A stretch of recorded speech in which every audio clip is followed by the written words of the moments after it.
தமிழ் சுருக்கெழுத்து முதுநிலைத் தேர்வில் 100% தேர்ச்சி பெற தனிக்குறிச் சொற்கள், சுருக்கங்கள், வினைச் சுருக்கங்கள், வெட்டும் முறைகள் மற்றும் சிறப்புச் சுருக்கங்கள் ஆகியவற்றை பலமுறை எழுதி பயிற்சி செய்திட வேண்டும். ஜூன் 1982.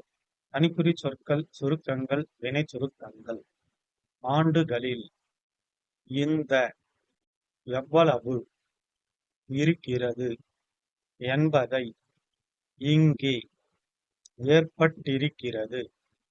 இன்றைய தினத்தை நீங்கள் அவர்களை செய்யப்பட்ட அதை எதிர்த்து செய்தார்கள்.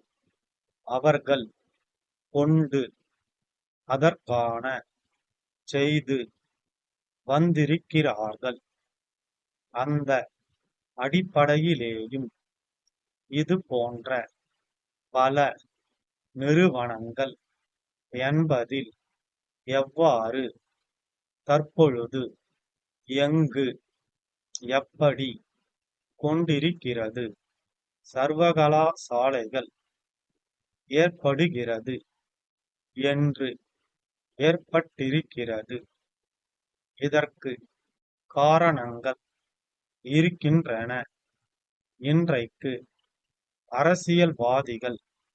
அரசியல்வாதிகளிடத்தில் இருக்கும் எல்லா இது பற்றி அபிப்பிராயத்தை, அதிலேயும் அரசியல் வந்து இதனால் ஏற்பட்டு வேண்டுமானால் நாங்கள் எல்லா தங்களுடைய 2000 இதற்கான வந்த பொழுது வேண்டும் என்று கொண்டிருக்கின்றன.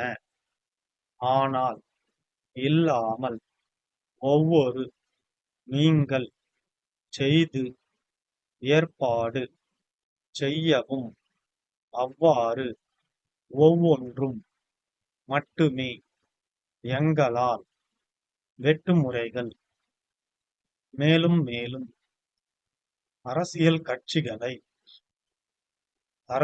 கட்சிகளும் எழுதும் கடிதம் தங்கள் நம்பிக்கையுள்ள சிறப்பு சுருக்கங்கள். தலைவர் அவர்களே, இந்த இடத்தில் நடைபெறும் பெருமகிழ்ச்சியுடன் கலந்து கொள்கிறேன். மகிழ்ச்சி அடைகிறேன். இருக்கும் பொழுதே அம்மையார் அவர்கள் மகாத்மா காந்தியடிகள் முன்னேற முடியாது இருக்கிறார்கள். கொண்டிருக்கிறேன். பார்வையிட்ட பொழுது எடுத்து கொண்டு கேட்டுக்கொள்கிறேன். 15 seconds. 10 seconds. 5 seconds. Get ready. Start. தலைவர் அவர்களே, இந்த இடத்தில் நடைபெறும் நிகழ்ச்சியில் 20 ஆண்டுகளுக்கு பிறகு நான் பெருமகிழ்ச்சியுடன் கலந்து கொள்கிறேன். 20 ஆண்டுகளில் இந்த ஸ்தாபனம் எவ்வளவு வளர்ச்சியுற்று இருக்கிறது என்பதை காண்பதில் நான் மகிழ்ச்சி அடைகிறேன். ஆயிரக்கணக்கான குழந்தைகள் படித்து முன்னேறுவதற்கான வாய்ப்பு இங்கே ஏற்பட்டிருக்கிறது. இன்றைய தினத்தை நீங்கள் ஸ்தாபகர் தினமாக கொண்டாடி கொண்டிருக்கிறீர்கள். ஔவை இல்லம் என்ற இந்த ஸ்தாபனத்தை நிறுவிய அம்மையார் அவர்களை நான் சிறுவயதாக இருக்கும் பொழுதே சந்திக்கும் வாய்ப்பை பெற்றிருக்கிறேன். அம்மையார் அவர்கள் மகாத்மா காந்தியடிகள் கைது செய்யப்பட்ட பொழுது அதை எதிர்த்து தமது பதவியை ராஜினாமா செய்தார்கள். அது பெண்களிடையே புதிய எழுச்சியை ஏற்படுத்தியது.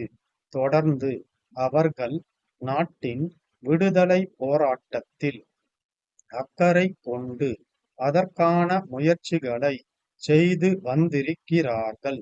அந்த அடிப்படையிலேயும் அவர்களை நான் அறிந்திருக்கிறேன்.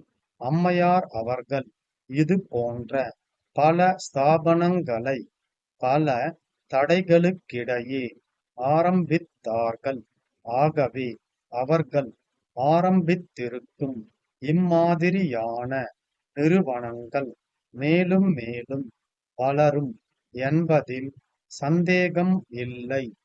நம் நாட்டின் பொற்காலம் நம்முடைய குழந்தைகள் எவ்வாறு வளர்க்கப்படுகிறார்கள் என்பதை பொறுத்து இருக்கிறது. தற்பொழுது நாட்டிலே எங்கு பார்த்தாலும் குழப்பமான ஒரு சூழ்நிலையை பார்க்கிறோம். நம்முடைய நாட்டின் பிற்காலம் எப்படி இருக்கப் போகிறது என்பதை பற்றி கவலை கொள்ள வேண்டியவர்களாக இருக்கிறோம். ஒழுக்கம் வளர்வதற்கு பதிலாக எங்கு பார்த்தாலும் ஒழுக்கக் குறைவு வளர்ந்து கொண்டு இருக்கிறது. இந்த ஒழுக்கக் குறைவு மறைந்தாலொழிய சமுதாயம் முன்னேற முடியாது. நம்முடைய பள்ளிகள், கல்லூரிகள், சர்வகலாசாலைகள் ஆகிய இவைகள் எல்லாம் நடக்கும் முறைகளை பார்த்தால் மனக்கஷ்டம் ஏற்படுகிறது. இனிமேல் வரும் தலைமுறை இதைவிட மோசமாக போய்விடுமோ என்று அஞ்சும் சூழ்நிலை ஏற்பட்டிருக்கிறது. இதற்கு பல காரணங்கள் இருக்கின்றன. இன்றைக்கு நாட்டை காப்பாற்ற வேண்டியவர்களாக அரசியல்வாதிகள் இருக்கிறார்கள். அரசியல்வாதிகளிடத்தில் இருக்கும் குழப்பங்கள், குறைகள் எல்லாம் சமுதாயத்திலேயும் பிரதிபலிக்க ஆரம்பித்திருக்கின்றன.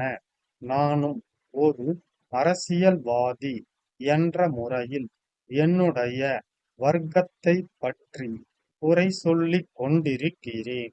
எனவே இது பற்றி யாரும் தவறான அபிப்பிராயத்தை கொள்ள மாட்டார்கள் என்று நம்புகிறேன். குறிப்பாக இன்றைக்கு கல்லூரிகளிலேயும் சில பள்ளிகளிலேயும் மாணவர்கள் மத்தியிலே தேர்தல்கள் நடக்கின்றன. அதிலேயும் அரசியல் வந்து விடுகிறது. இதனால் சிறு வயதிலேயே அரசியல் குழப்பங்கள் அவர்கள் மத்தியிலே ஏற்பட்டு விடுகின்றன. நம்முடைய குழந்தைகள் நல்ல முறையிலே வளர்ந்து நமக்கு பின்னாலே நம்மைவிட திறமையாக பிரச்சனைகளை சமாளிக்கும் அறிவையும் திறமையையும் பண்பையும் பெற வேண்டுமானால் கல்வி நிலையங்களிலே நாங்கள் அரசியல் கட்சிகளை புகுத்த மாட்டோம் என்று எல்லா அரசியல் கட்சிகளும் உறுதியான முடிவுக்கு வர வேண்டும். நாகப்பட்டினம் தெற்கு தெருவில் உள்ள கோவிந்தராஜன் நாகர்கோவில் மேற்கு கடைவீதியில் உள்ள வடிவேலனுக்கு எழுதும் கடிதம். ஐயா, தங்களுடைய வியாபார ஸ்தாபனத்திலிருந்து 2000 தேங்காய்கள் அனுப்புமாறு நான் கேட்டிருந்தேன். திருமண நிகழ்ச்சிக்காக அந்த காய்கள் தேவைப்படுகின்றன. இதற்கான உத்தரவை கொடுப்பதற்காக நான் நேரில் வந்தபொழுது எல்லா தேங்காய்களும் சமமான அளவில் இருத்தல் வேண்டும் என்று வலியுறுத்தி விளக்கி கூறியிருந்தேன். தாங்கள் அனுப்பிய தேங்காய்களை பார்வையிட்ட பொழுது அவை பலவிதமான பரிமாணங்களை கொண்டிருக்கின்றன. பெரியனவாகவும் சிறியனவாகவும் நடுத்தரமாகவும் அவை உள்ளன. ஆனால் பாகுபாடு இல்லாமல் ஒவ்வொரு காய்க்கும் 85 பைசா விலை என்று நிர்ணயித்திருக்கின்றீர்கள். நீங்கள் தயவு செய்து இந்த சரக்குகளை அப்படியே திருப்பி எடுத்துக் கொண்டு நல்ல தரமான நடுத்தர அளவுள்ள தேங்காய்களை அனுப்புவதற்கு ஏற்பாடு செய்யவும். அவ்வாறு அனுப்பும் காய்கள் ஒவ்வொன்றும் 60 பைசா மட்டுமே விலை நிர்ணயிக்கும்படியும் கேட்டுக்கொள்கிறேன். அழுகிய காய்கள் நிச்சயமாக எங்களால் ஏற்றுக்கொள்ளப்படமாட்டா என்பதையும் தாங்கள் கவனத்தில் கொள்ளவும். தங்கள் நம்பிக்கையுள்ள ஸ்டாப்.